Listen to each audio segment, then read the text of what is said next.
A rica história original do monstro radioativo é agora retomada e ampliada, tratando-se de muito mais do que foi mostrado nos filmes anteriores.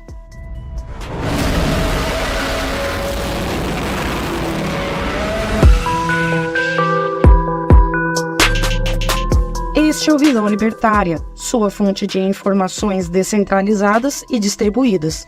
Em dezembro de 2023, foi lançado um novo filme sobre Godzilla, o famoso dinossauro mutante e radioativo que vira e mexe, ataca as cidades costeiras no Japão. Inclusive, já falamos sobre o sucesso que este filme vem alcançando, o qual contrasta com os fracassos da indústria cinematográfica neste ano no vídeo. Godzilla esmaga a Disney nos cinemas. Será o fim dos grandes estúdios? O link está na descrição. Godzilla talvez seja a primeira obra cinematográfica que logo virou série. Há muitos filmes lançados pela indústria japonesa e mesmo por Hollywood, os quais abandonam a temática original, transformando-se meramente em brigas épicas de monstros gigantes. Mas no fundo, o grande mérito deste último filme é retomar o assunto que começou a ser tratado no seu âmago pelo original de 1954. Por isso, vamos analisar a genial criação de Shigeru Kayama, adaptada ao cinema por Takeo Murata e brilhantemente dirigida por Ishiro Honda, e no final, traçar um paralelo com Minus One. Mas antes de tudo, temos que imaginar o que era o Japão no pós-Segunda Guerra Mundial. O país estava absolutamente falido, várias cidades estavam destruídas, o mito da invencibilidade do imperador se esfacelou, Hiroshima e Nagasaki, duas cidades enormes, nem existiam mais. E claro, a moral do povo nunca esteve tão baixa e a situação nunca foi tão difícil. É nessa situação que, mais uma vez, acontece o fenômeno que tanto alardeamos aqui no Visão Libertária. Nesse ambiente onde tudo desaba, resta apenas o indivíduo. E foram essas pessoas que, apesar de toda a situação decadente que os rodeava, uniram-se, lutaram e, como sabemos, venceram. No entanto, uma das primeiras mudanças no pensamento do indivíduo japonês, que antes confiava tudo na pessoa do imperador, passa agora a confiar na força do indivíduo e na sua associação livre e voluntária. Só essa força, que nasce de baixo para cima, é capaz de construir uma nação. A geração japonesa do pós-guerra ficou marcada pela desconfiança com o ente estatal. Muitos se questionavam quais teriam sido os próprios erros que o imperador cometeu para atrair uma guerra acéfala e que não lhes pertencia para dentro do Japão. E após ter atraído os horrores da guerra para o cidadão comum, o imperador já não estava lá para ajudar depois que o pior aconteceu.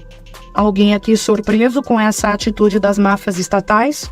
Mas vale a pena lembrar de novo que a mera ideia de contestar qualquer decisão do imperador era tido como um crime grave dentro do Japão imperial, que poderia até ser punida com a morte. Por outro lado, é justamente o que se torna senso comum no pós-guerra.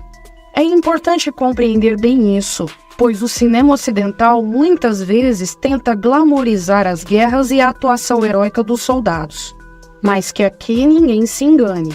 Morrer na guerra não é bravura, não há honra nisso, exceto se tiver sido a única maneira de proteger inocentes de verdadeiros agressores.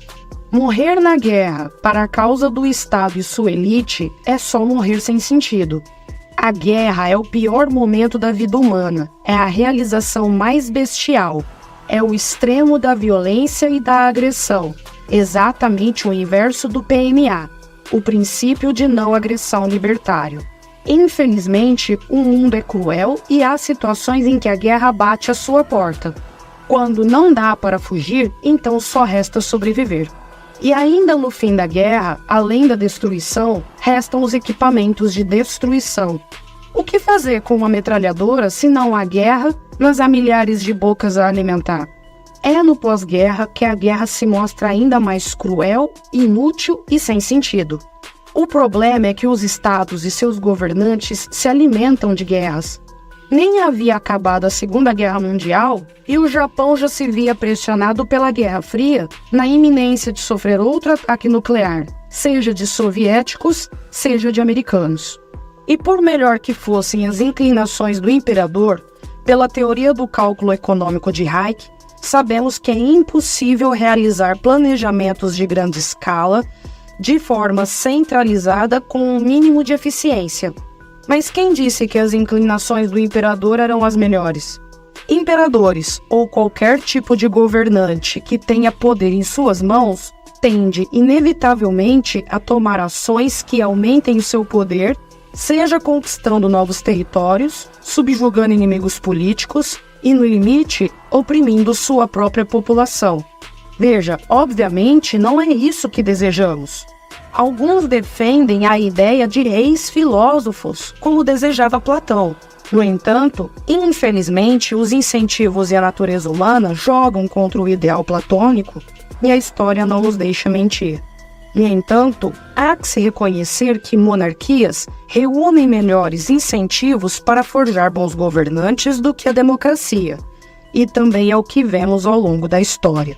O problema é que, segundo Aristóteles, a monarquia é o regime mais fácil de se transformar em tirania, dependendo tão somente do caráter do governante. Nessa linha fina e quase invisível é que se equilibram as sociedades humanas há pelo menos 5.000 anos. Nós sabemos que o libertarianismo e o anarcocapitalismo não entregarão o paraíso na Terra. Ninguém aqui está defendendo um materialismo histórico e uma promessa utópica. Até porque, no final das contas, a organização social que realmente importa é a cidade de Deus, transcendental como descrita por Santo Agostinho. Todas as civilizações humanas experimentam ciclos de criação, desenvolvimento, ápice e a corrupção gerando decadência. Bem, sorte de quem viveu numa civilização em seu ápice, porque desde há uns 200 anos só se vê degeneração por aqui no Ocidente. Mas voltemos ao nosso querido monstro, e agora damos o aviso de spoiler. Se preferir, veja primeiro ambas obras-primas do cinema e depois volte para conhecer o resto da nossa visão libertária sobre o tema. A estreia do Godzilla, tanto no clássico de 1954 quanto em Minus One, relembra o incidente de Fukuryu Maru. Se trata de uma embarcação japonesa de pesca, quando 23 marinheiros foram afetados pela radiação durante a detonação experimental de uma bomba de hidrogênio pelos americanos. Fica claro, então, que Godzilla representa justamente a guerra em si e o rastro de destruição que ela traz consigo. No clássico de 1954, ao retratar Godzilla, o diretor deixa claro que a guerra surge sem explicação e destrói tudo o que há pela frente de maneira ininteligível. É como se a destruição se justificasse pela própria destruição e a morte se justificasse pela desvalorização da vida. É um culto à insanidade, uma ode ao ódio e uma prece por vingança que traz o que há de pior de dentro do ser humano. Ao longo da trama, se percebe como o ente estatal age de maneira anti-humana, desejando apenas a destruição do monstro, independente dos recursos humanos e materiais a serem despendidos para tal.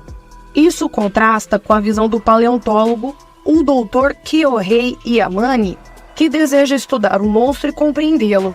No entanto, as súplicas dos cientistas são sufocadas pela explosão das bombas que o Estado, com seus militares bem preparados, lançam em direção ao ser indesejado. Mas apesar de todos os esforços empreendidos pelos militares japoneses, nenhuma bomba, nenhum canhão, nenhum míssil parece surtir efeito contra o monstro. Então, é nesse ambiente de destruição e desesperança que surge mais uma vez um indivíduo com sua inventividade única para resolver problemas. E também fica clara a mensagem de que guerra não termina com mais guerra. Guerras terminam com inteligência e esforço individual, guerras terminam com um sentido de construção e proteção e não com mais destruição. Assim, no clássico de 1954, o professor Serizawa que estudava reações de oxigênio dentro da água, acaba descobrindo uma maneira de eliminar o oxigênio da água, que resulta na destruição de qualquer organismo que esteja ali. É a famosa bomba de oxigênio, uma clara alusão às armas de destruição em massa, exatamente como a bomba atômica. Mas que, ao contrário dos mafiosos americanos, esse honrado cientista só permite o uso desse equipamento mortífero se ele próprio puder operá-lo. Com essa desculpa, Serizawa mergulha com sua máquina de morte e sacrifica a si mesmo para deter Godzilla. É o contraste infame entre a guerra sem rosto, sem propósito e sem fim, causada por estados autoritários, e a atitude heróica de um indivíduo que mantém firme seu propósito e seu caráter. Já em Minus One, o último da série, nem a bomba de oxigênio é suficiente para deter o monstro, que é vencido quando começam a utilizar barcos rebocadores e de pesca. Assim fica claro que para vencer o monstro não basta equipamentos de destruição e nem sacrifícios humanos. O que detém os horrores da guerra é a união das pessoas em torno de ideais em comum. Essa mensagem é simplesmente genial. E é assim que toda a guerra termina, com a evidente falência do Estado e seus planos centralizados, massacrada pelo caráter dos indivíduos. Para continuar nesse assunto, confira agora a história verídica da guerra de um indivíduo chamado Armin John Niemeyer contra o Estado, no vídeo Homem constrói um tanque de guerra para atropelar o Estado, com o link na descrição. Obrigado por sua audiência. Este artigo foi escrito por Amazônia Livre e revisado por historiador libertário. Escreva artigos você também. Acesse visãolibertaria.com. Se você gostou do vídeo, compartilhe em suas redes sociais. Caso deseje ser avisado de outros vídeos, inscreva-se no canal e depois clique no botão da campainha. Até a próxima!